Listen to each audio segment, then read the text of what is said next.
have some Dutch friends, if you know what I mean. And, I keep asking them, Australians are Australians, they come from Australia. Americans are Americans, they come from America. Why are Dutch not Hollands? I don't know. I mean, isn't that weird? Anyway, we're going to go to the desk, so if you see me reaching over from time to time, I will let you know we're either coming to private, where we can talk freely, or we're going to go to the desk, okay? So we'll go to the desk. I also have when I put my headphones on, somebody talking to me a lot of the time from production. So if you see me making funny movements, that's just me communicating with in-house staff. And if you see me laughing a lot of the time, it's usually because Barbara's pulling faces at me and trying to put me off. That happens all the time. Why not?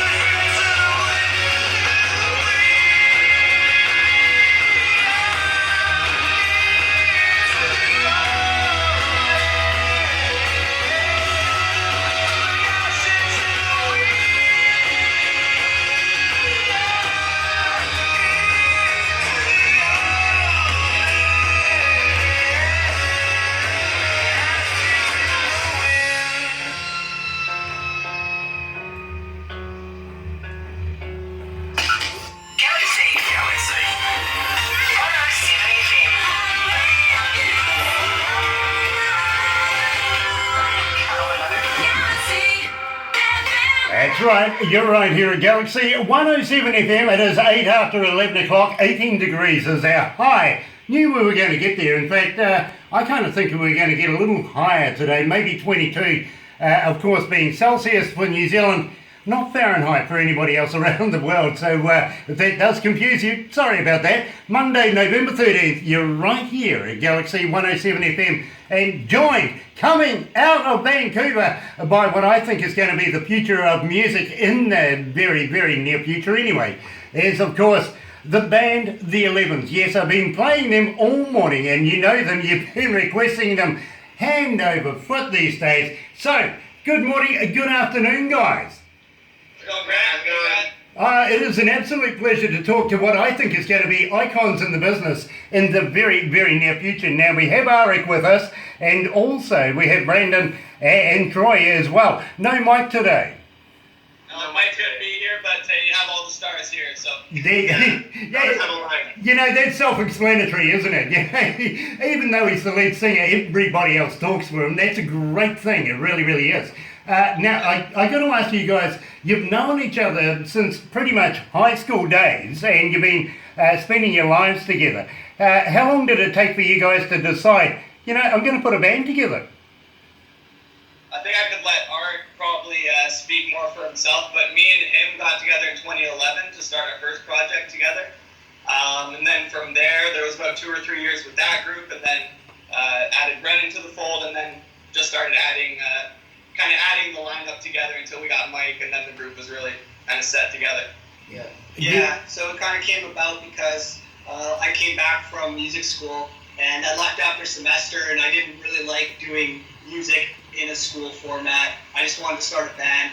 So I came back and I talked to my music teacher from high school and I said, hey, I want to start a band, I want to put a band together. Do you know any good players in that? And so he made some recommendations, and I kind of talked to the other kids in the program, and I knew some people, I played in the band with Troy briefly before. And so we got him on board, and we got Brennan a little later. And we went through a few drummers before we finally got to Brennan, and so it was kind of like a revolving door for a little while. And then we got a group of 6 people with a female lead singer and a keyboardist and another guitar player. And eventually those 3 left, and the 3 of us decided, well, we're having fun, let's keep playing. Let's keep going, yeah. And so we did that for a bit, and then we were looking for a singer, and Troy was like, well, I was in a band with this guy back in high school, we should get him in. And he came in, and he had a really distinct style, and we kind of had to reshape our sound with it, but then eventually that became its own thing, which is kind of what we are now. Yeah. Well, I got to congratulate you for finding what I think is a great drummer. He even dresses well. Look at that shirt. You can't beat that shirt, to be quite honest with you. And Arik, it is a pleasure talking to somebody else with a little bit of follicle on the face. It's always welcome to talk to people with beards. So, Arik, you're the guitarist. How long have you been playing the guitar for? I started when I was 16, which is maybe a little late for a lot of musicians, but I picked it up because a friend of mine wanted somebody to play with, and he eventually ended up stopping playing it, and I kept going, and I kind of just did what most people did for a while, and then eventually I took a course in school, we have this cool program that we all were in called Rock School, and it was really just like a way of just like different people who are interested in music come together, and we start bands and we play performances, and like every couple weeks or week we play we'd start a new band and start playing some new songs for the class, and it was like a really good kind of like fun environment for doing that, and that's like how I got into it, and then like I really developed a passion for it and for writing music as well, and so that's kind of like where it came from. You know, I'm very happy that you did follow that course in your life, to be very honest with you, because believe me, the music that you're playing at the moment, that we're playing here at Galaxy 107 FM, is just phenomenal. Our listeners are going through the roof. They literally are hounding us for all the information about the 11s and all the new music as well. Now, I'm going to ask you very, very shortly if you're coming out with any new CDs and stuff, simply because I'm going to ask you about doing a competition. And we can get some of your CDs out to our listeners, because believe me, we've been asked tenfold, please can we do a competition on this band? So we're going to go down that road a little later on. But first of all, I got to talk to you, Troy, about about being a bass player. Have you always wanted to be a bass player? Well, me and Mike go back to about being about 12 years old, I could say. Actually, no, even before that, but he played guitar kind of in his middle years, and we had the idea of making a band together. Since he played guitar, I just decided to take bass. I don't know if that was the most glorious decision I could have made, because, you know, this might be the first question anyone's ever asked me. But but I'm glad I did it, because, you know, it's I've always been a bass player, and I don't think I would be able to express myself on the guitar quite the same way, so... Yeah, I've always been a bassist, basically. I got to admit, you know, being a bass player, much like being a drummer, that's your backline. It's one of the most important features of any band, to be very honest with you. So you fit in very, very well. Now, Brendan, you're the drummer, but also I have a little inkling here that you're more than a drummer. You're an engineer as well, and work with festivals and stuff like that. Tell me a little bit about yourself.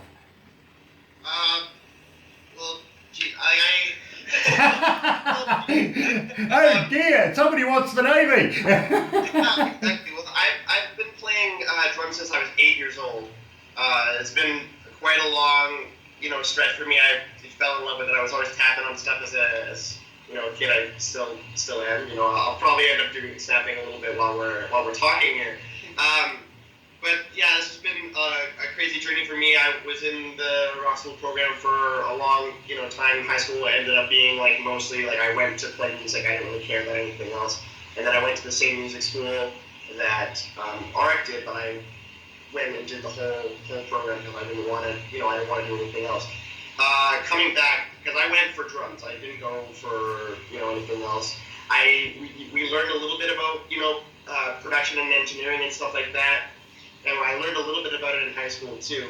But when I came back, I knew a guy in Vancouver, and he owned an audio company. And I was, I'm looking for work, just anything. And he kind of brought me on into the company. I've kind of been just learning, more and more about sound.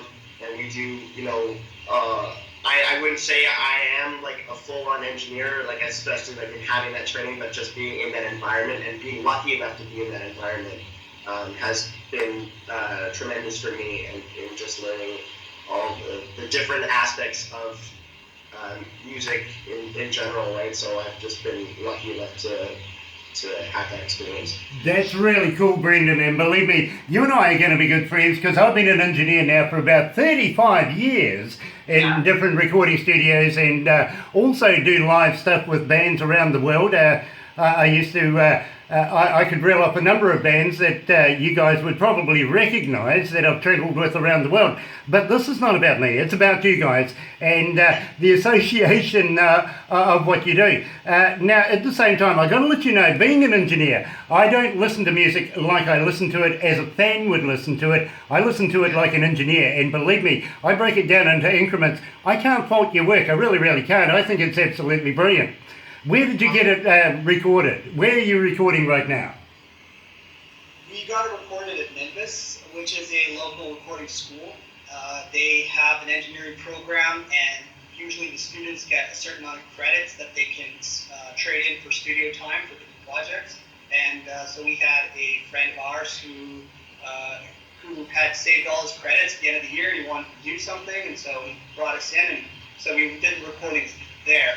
But we only did part of the recordings there, and then he kind of fell out of the project eventually, the engineer, and so we kind of had to finish it ourselves. And we have a studio here. It's not as well equipped, but we built a vocal booth, which doubles as a booth for amps, and it's quite good, I think. And it's just over there. We can actually, if you want, I can just quickly just give you a show. It's that big that box right there.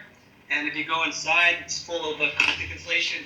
And that thing pretty much helped us finish the album. So we did the rest of the recording in there. We did the drums at, Fader Mountain? Fader Mountain, yeah. Which is a pretty famous studio here in Vancouver. It's a lot of great artists have come through there. Mm-hmm. And so we kind of did a piecemeal. We did some at Fader Mountain, we did some at Nimbus, and we finished it off here. I did most of the editing for the album, so a lot of the comping and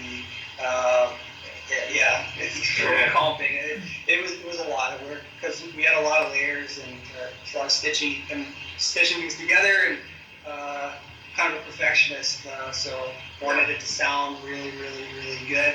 And so we spent a lot of time on it, honestly. I got to commend you guys on your box right there. I absolutely love your little booth. I got to be honest with you. But I'm not going to show my wife that because she's been trying to put me in a box for years.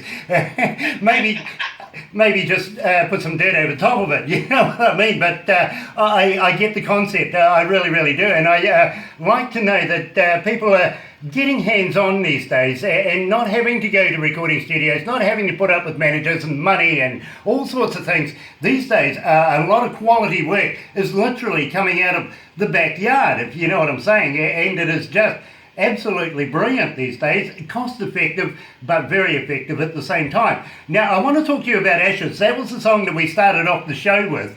Tell me all about it. How did you come to the lyrics of that? The lyrics, it would be nice if Mike was here to speak more to them, but I know just from his hearing his concept of the lyrics, it's kind of the idea of kind of a moment of epiphany. If you could get more literal with the lyrics, it would be, maybe someone that's near death or having a really extreme experience, and then having that moment of clarity or that epiphany kind of in that kind of like the eye of the storm type of feeling.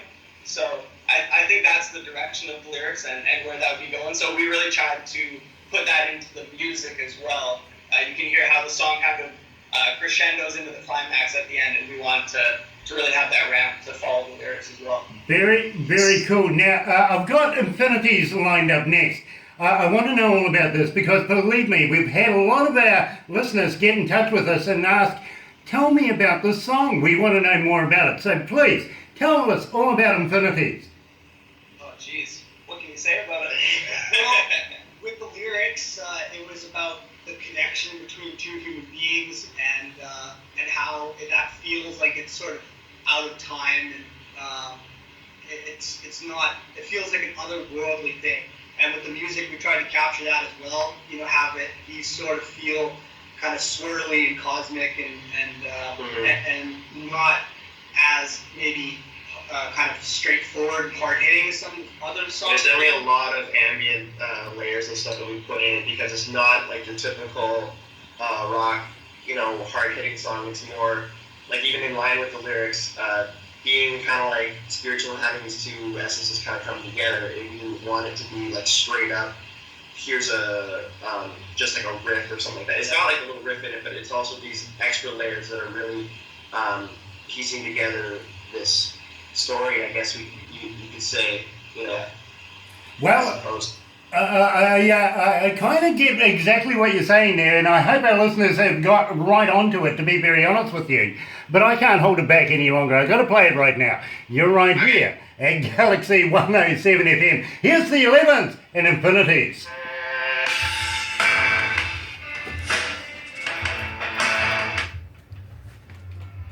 God, it's hot up here. We did have the heater on. I did have the heater on, but it's got really hot up here. Yeah. So we're just coming out of winter and going into summer at the moment, and you have to excuse me, it's the first time we've actually been able to get in some t-shirts for a change, which is really, really cool. It's nice to see somebody else wearing some long sleeves for a change. Usually it's me. But at the same time, you guys won't be doing festivals at the moment, will you, through the winter periods? Yeah, not through winter. Hopefully this summer we can get into some different festivals and events. Usually in summer is when we really start to get out there. So. Yeah, because I see you did the. Is it the Port Moody? Port Moody. Yeah, Moody.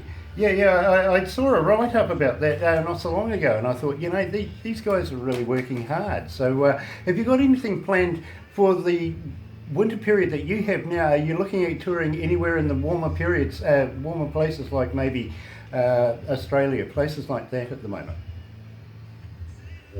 Well, we haven't thought about that so much, just because we haven't gotten to the point where we're really getting a lot of festivals and stuff here at home. So there's a lot of work just to do here before we start moving into other places. But we would absolutely love to do that. It's just that we're kind of at that stage of journey, right? So, if you would have us at your place while we stayed in New Zealand, I think we'd be more than open to it. I'm going to talk to you about that, and I'm actually going to talk to you by segueing into that conversation coming out of the Crank It Up magazine. Now, if you haven't heard of that, I will fill you in next, because believe me, this is a big deal. It really, really is. In Crank It Up magazine, they have 2.5, almost 3 million subscribers to the magazine, and there's managers, there's agents, there's promoters, there's everything, and bands are getting picked up left, right and centre. Let's go back to the desk. We'll have a chat about it. Okay. Guys, comfortable?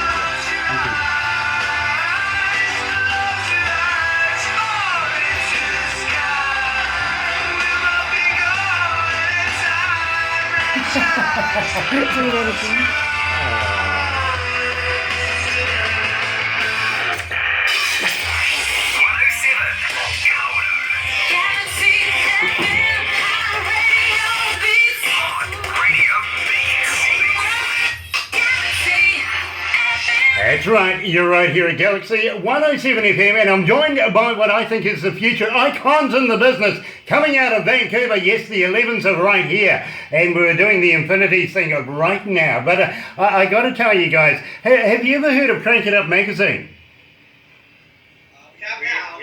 You have now, okay. Let me fill you in a little bit here. They're our partners, and they come out of Pennsylvania, which is an online magazine with about 2 to 3 million subscribers right now, and looking at gearing up with some very spectacular articles going into the next issue. And of course, let's not forget, we're leading up for Christmas time, so we want to be able to try and at least get you in there for Christmas. If not, it would certainly be the February issue anyway.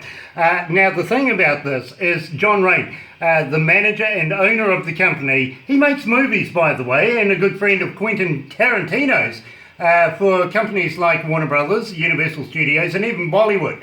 Now, what he does is, with the magazine, we send all of our interviews, and as I said to you before, we only play the best bands. We only do interviews with the best bands in the world. This means you are part of that caliber now. You are part of the best bands of the world as far as Galaxy is concerned anyway. And he wants to tour these bands down here, down under, not only here in New Zealand, but with Australia. I don't know why Australia, really. They're our poor cousins. You know what it's like. You Canadians and Americans, you have that love-hate thing. We do too with Australians, right? I kind of figure with you Canadians and Americans, it must be about ice hockey, though. Oh yeah, there's a lot of that for sure. Yeah, you still emulate that god of ice hockey, Wayne Gretzky, don't you? Oh yeah. He's a good guy. Good on you, good on you. Well, you see, we have a sport here in New Zealand that we like to be proud of too, called rugby union. And we have the world champions. We got the All Blacks. Australia, not so good, to be quite honest. In fact, when we had the World Cup come up, we opened up an 0800 helpline for the Wallaby fans and supporters. You know, 0800 1-0, 1-0. That's awesome. Not a thing, you know, and not a single phone call. How's that? Australia didn't want to know. But never mind, that happens, doesn't it? I'll take Jonah Lamu over Habana any day. There you go, and he is a mighty man, Jonah. But at the same time, I presume you've known about the America's Cup. That's the yacht race America has in America, in San Francisco. It was. We won that. We took it off their hands. Only reason why we did that, well, I got to be honest with you, they had an Australian skipper. What do you know? They do it themselves, yeah. Well, once upon a time they did have a decent skipper. His name was Dennis Conner, but that was a long time ago, and we've had the cup pretty much since then. So, you know, we've loaned it back to them a couple of times just to make them feel special. That's Americans for you, though, isn't it? Yeah. Yeah. People still dropped into Australia, and I love it there, but you know, you didn't hear me say that, Grant. No, I didn't. In fact, I got to be honest with you, Troy, that literally I was talking to an Australian just a couple of days ago. He lives out in the outbacks, right out where the kangaroos are and everything like that. And I was talking to him about kangaroos, and I said, did you know they can't go backwards? He had no clue. And I'm going, what the hell? What the heck? The tail won't let you go backwards, you know what I mean? They have to go in a straight line or turn around to come back again. They just can't reverse up. He had no idea, and I'm going, you live amongst these things. Surely to goodness you'd have an idea. And he says, bro, you know, do you know how far it is for me to go to school in the mornings? I went, no. He goes, I don't do it. Awesome. I think he's going to be the next Australian Prime Minister. Yeah, with an IQ like that, I think he's going to be just perfect for the job. Anyway, my friends, I want to talk to you about your influences as well, because I am going to segue into getting you guys here in New Zealand. But your music is important to us here in New Zealand, and your influences I have here are the Red Hot Chilies. Can't beat the Red Hot Chilies, to be quite honest with you. And of course, Jake White as well, and also the Stokes. Now, who amongst you is a fan of the Stokes? The Strokes, me and Mike would probably be the biggest fans of the Strokes, but I think all four of us definitely enjoy it. I listen to the Strokes a fair bit, actually. But Absolutely brilliant band. I got to be honest with you, I absolutely love them myself. So we do have a lot in common right now. With that, I'm going to invite you here to New Zealand. I would really like to be able to talk to our people here and try and get you guys in front of some audiences here in New Zealand, because I think by the stats that we have, they're just going to absolutely eat you up. Would you like to come to New Zealand and play for New Zealand audiences, and we may share you with Australia? Sure. Yeah, absolutely. Like I said, Grant, I said off air, if you'll have us at your place, then we're more than open to it. Well, I got to be honest with you, Troy. Mikasa Sukasa, I'd love to have you at my place, absolutely, and show you a little bit about our country as well. Show you around. Some parts of New Zealand are so indigenous. It's like time has literally forgotten the place, to be very honest. I still say that there's dinosaurs running around down there, but Mum's gone home. But having said that, you can get a feel of the place. It is absolutely stunning, especially down the South Island. Some parts of it, the only latest thing you'd ever be bound to see is maybe a P&O cruise or something going through Marlborough Sounds, which is absolutely brilliant. Having said that, are you up for a little bit of craziness? Do you like some wild foods? Absolutely. Sure. Yeah. Well, I got to let you know right now, Barbara's zooming in on your faces because I'm going to ask you, have you ever heard of a hoo-hoo grub? A hoo-hoo grub. Is that like a kind of grub, like grubs? Well, you've heard of a caterpillar, right? Oh yeah. Right, this is like a supersized caterpillar. It's really, really big. It's white with a black head. Now, what you do with this is you put the live body in your mouth. You bite off the head. Don't eat the head. It's yucky. It really is. But when you crunch down on this, and believe me, it's fun to feel it squirming around in your mouth. It tastes like creamy peanut butter. Oh, Grant, what are you talking about? Well, I gotta be honest with you. It is an indigenous food here in New Zealand. The local people here. I'm allergic to peanut butter, actually, so. Well, it only tastes like it. It is absolutely the only association is it tastes like it. No nutty anything in there, except for the person eating it. Then you can be a bit nutty. But having said that, we may take you down the bottom of the South Island as well. And I don't know, Barbara, what do you reckon? We'll throw you off a bridge. Oh, Perfect. yeah. There you go. Then wait, Dream come true for me. Absolutely brilliant. We have a thing here that we do with tourists called bungee jumping, and we like to take as many people down to our good friend Jay Hackett, who's the founder of bungee jumping here in New Zealand, and throw people off a bridge. Luckily for you, you're not Australian, we'll attach the bungee. Perfect. Oh, locked out there. Yeah. Yeah, no kidding. Yeah. Yeah, you don't want to. There's a pile of them down there. They're festering away by themselves. You know what I mean? So we don't want to have you bobbing your heads in too deep into them. But in the meantime, we'll take you up to Auckland. Now, I mentioned the America's Cup boat. We actually have friends in the squadrons in Auckland that actually own the boat and do take some of our friends for a ride in the thing every now and again. So you never know. We might be able to get you a quick trip through Hauraki Golf in Auckland, our biggest city, and show you around some of the sites that way. Are you into all kinds of sports? Do you do skiing, water and snow skiing? Do you like parachuting? Anything like that? Yeah. Yeah, also. All of it. Yeah. Every sport. I snowboard. I have skied, swim, played hockey. I've done mixed martial arts. I've done a bunch of stuff. Nice, because that's the kind of guy I am. I like to have a bit of fun, get out with the sports, all kinds of sports, and believe me, the only one I'm really, really bad at is roller skating. I can't do the boardy thing, you know what I mean? But only because I'm getting a bit old for that these days. Apparently, my grandkids are telling me, hey, listen, give it up, you know? Don't do that. There's only so much we can do. Yeah, exactly. Besides, the medical bills are getting a bit expensive these days, so, you know, maybe I might look at something else. Tiddlywinks apparently is safe. Yeah. Well, this guy, he's learning the rollerblade now for hockey, so maybe you guys can trade tips. Yeah, we can, we can Skype in every week or so and update each other on our progress. Yeah, we'll get it. Well, I guarantee you, my friend, you will win hands down. I'm just no good on blades or on wheels. I got to be honest. Not unless I'm steering it. Yeah, I got to be steering something. You know what I mean? Otherwise, wheels for me are just. Definitely have the advantage of having grown up in Canada as far as the skating part. Yeah, I kind of agree with you there. And at the same time, I'm perfect for being an ice road trucker. I want to give that a go.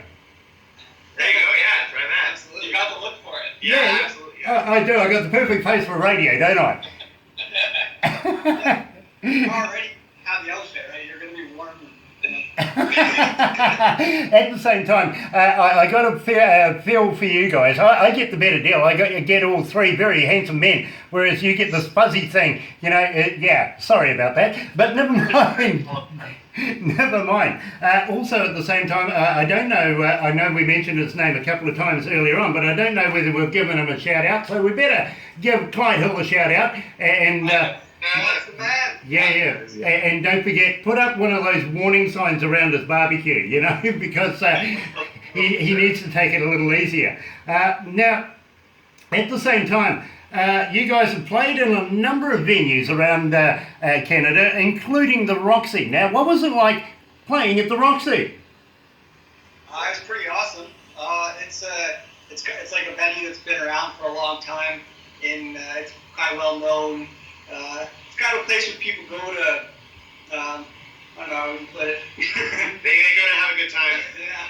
You know, but It's rowdy is what I'm trying to say. Yeah.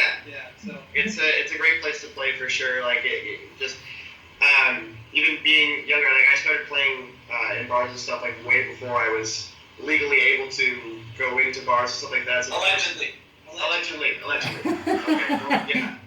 But just the first time that you go into any of these venues that you've like heard of, or ones that are like have legendary status among Vancouver or wherever you are, it's kind of neat to be able to be able to be in there and be like, oh wow, I'm like actually the one providing the entertainment, right? So yeah.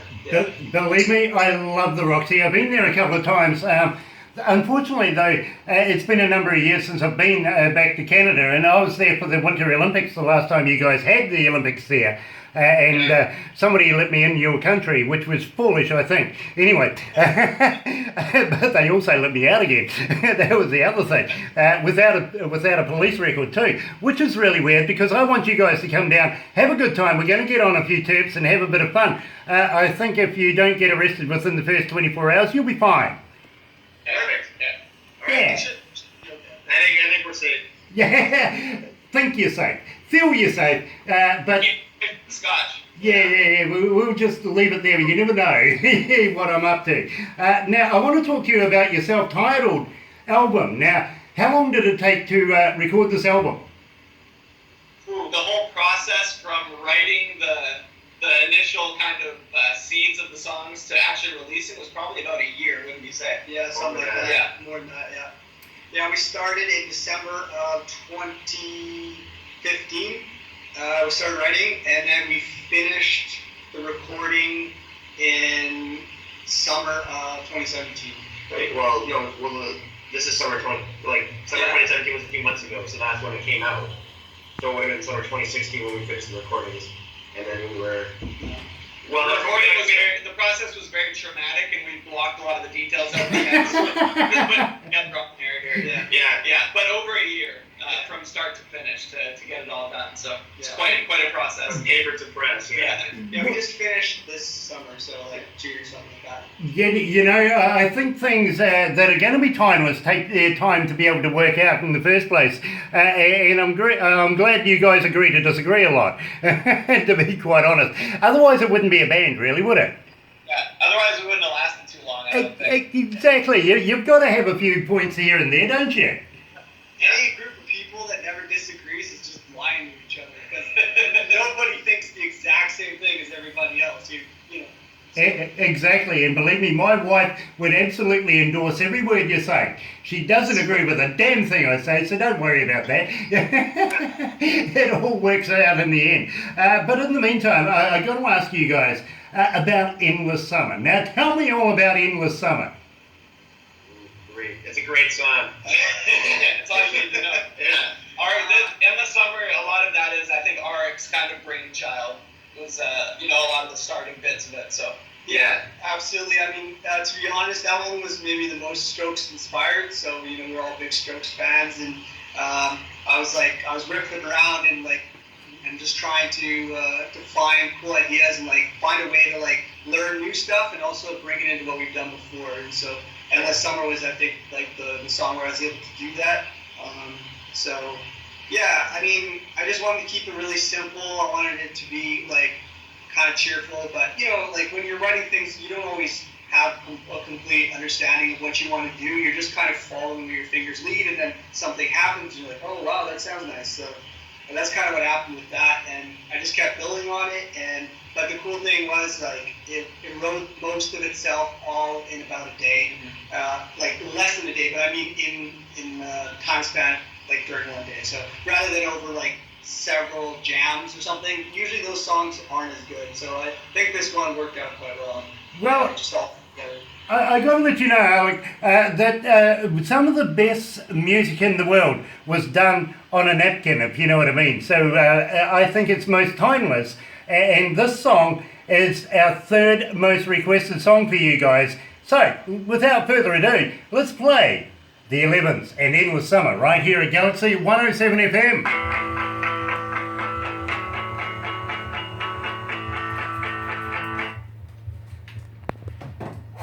It's getting hot up here. All of a sudden, it just gets hot. It really does. Do you guys? What's the? Do you guys need a drink or anything like that? You're all right. I actually kind of have to run to the bathroom really quick. I got my water bottle right here. I'm all good. Water. I'm just. I thought you guys were Canadians. It's not even 3 p.m. yet. Yeah. It's 3 p.m. You'll see me with. No, but it's 5 o'clock somewhere in the world. Yeah. Hey, look, it's after 12 o'clock somewhere in the world. It's okay to have a beer if you want. Yeah. I'll let you know, guys. We have a thing up here where we have to, once a month, we've got to go on a fire drill. Literally, it's part of the requirements of the law here that all the staff need to know where it's safe to congregate, everything like that. Well, we're in a little courtyard and we've got a nice lawn and everything out here, but over the lawn is a pub. Yeah. Would you know, to the meterage, right down to the inch, is exactly where we're supposed to meet. Right on. Perfect. Yeah. I've stepped it out many a time, and you would not be surprised how many times one of the staff members yells out fire drill, and we just empty out. Guess where we're meeting? So I knocked the. Oh dear. It's a good place to be. It really, really is. I'm sorry for cutting you off, Alec. What were you going to say? I was just curious what the first and second most requested songs were. Okay, the first, the second most requested one is called Mad City. Mad City, okay. Okay, and the most requested one is called Last Time. Oh wow. Okay. Yeah, that's a pretty upbeat one. I can see that. Yeah, all you rowdy New Zealanders were really liking Last Time. Yeah, absolutely. At the same time, I really, really wanted to put another one in there. I got to be honest with you because I absolutely loved it. I really, really did. I just want to bring it up, but unfortunately, we're going to be a little tired or a little tight for time. But believe me, I really, really struggled with this one, Map to the Sky, because I really like that song myself. You know what I mean? But I've got to do what my production manager tells me to do. Yeah, for sure. Well, I'm glad to hear personally that you like that song because he wrote it. I would say Brendan wrote that one. Yeah. Brilliant. You're a success, Brendan. You really, really are because we get so many requests for you guys and for your music. And believe me, it got to a stage at one point there where I was coming in on a Monday morning and I get here at 2 o'clock in the morning and I go to my cubby hole and there's a stack, literally, of paper in there, and it's all got 11s, all requesting your music.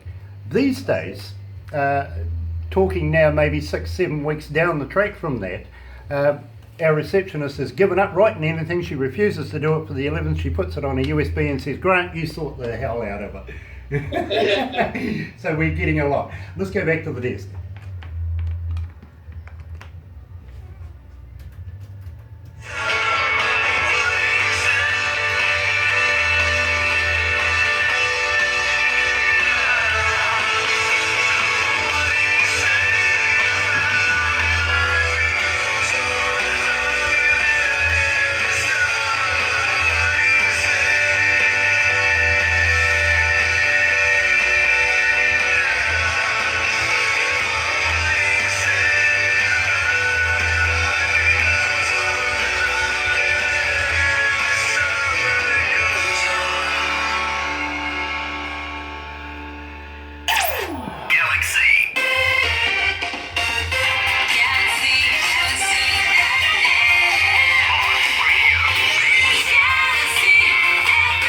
That's right, you're right here at Galaxy 107 FM, joined by what I think is future legends in the game, the 11s, coming out of Vancouver, Canada.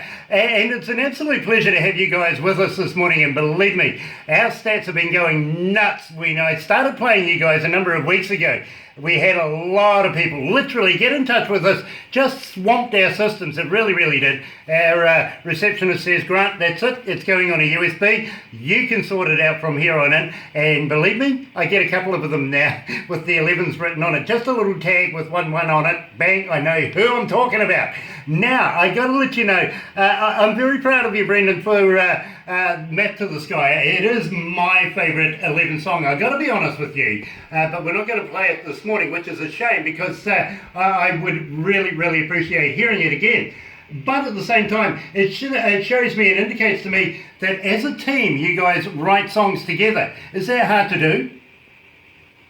It can be difficult, but I think when you have four people together, all with bringing different perspectives to the same song, you can really get ideas that you wouldn't be able to get by yourself. So I think there are benefits to writing by yourself. You can maybe get more of a singular vision. But the way that we write songs, where it's really collaborative, I think we can kind of be the most creative and get the best ideas on the table for it. So. Yeah, it's not easy sometimes, absolutely, writing a song, especially if you're doing it by yourself. But having the input of four people all together, collaborating on one song, just sometimes it might put the peanut butter in the marmite. The trick is to have chemistry. I mean, I think what happens sometimes, in a situation where it doesn't work, is people are all stepping on each other's toes and criticizing each other's ideas, and everyone has different ideas and they're pulling in different directions. But with us, we've been together for a long time. We know each other well. We kind of know what we like, and we've kind of gotten used to pitching things to each other that we think the other person would like and that we would also like, and so it all kind of comes together. We all sort of have this sort of group vision that we've built over time, that we all kind of know this is sort of what we do when we come together. And so that's the chemistry, and that's what makes it good, because we get all the good stuff, but we don't get as many arguments and stuff as other people might, because we kind of know what we're all shooting for.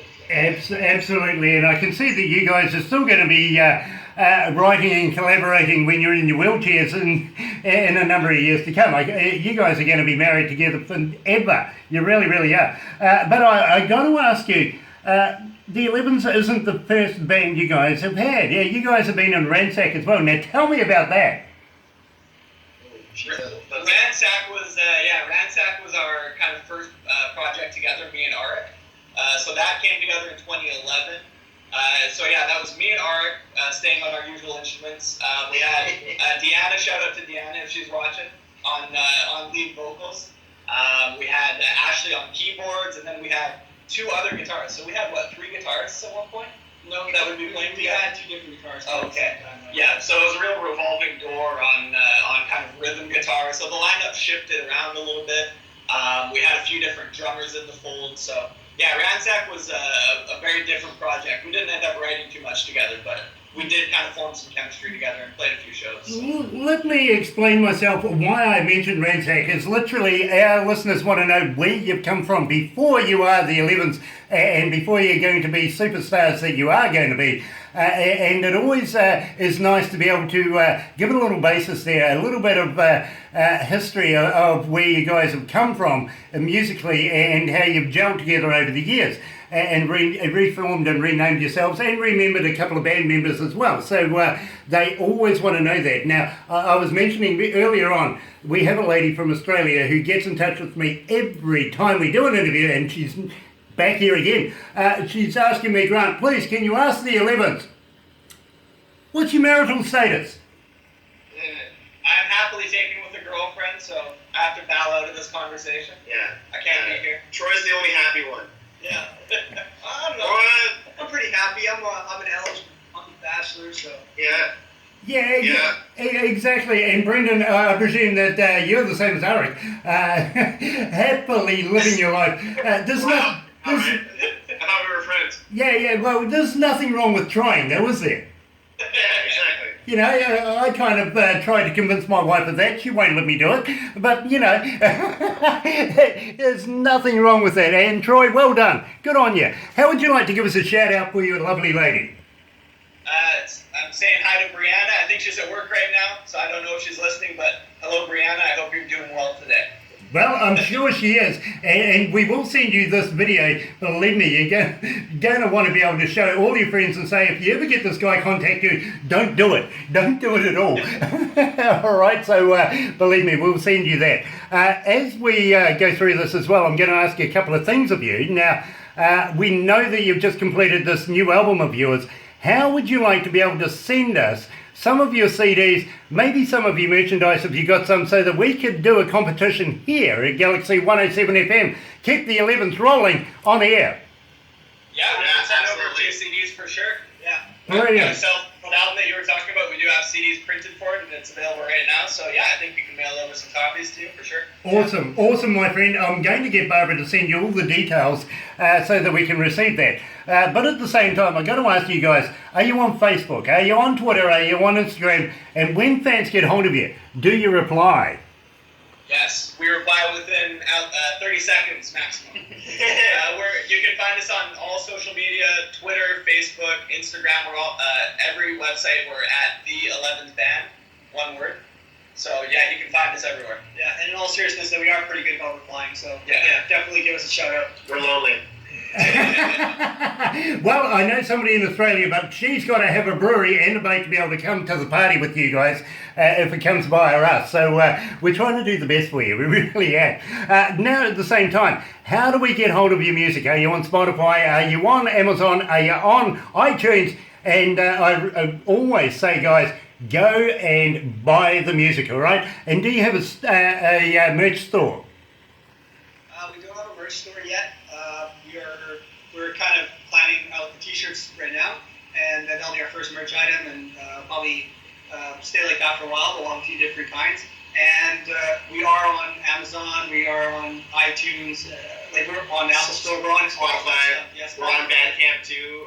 The 11's. pretty much anywhere you can consume music, you can find us. Yeah. You know, every time somebody mentions Bandcamp, guess what comes to mind? But American Pie, it really, really does. And a particular flute too, by the way. But I understand Bandcamp very, very well. And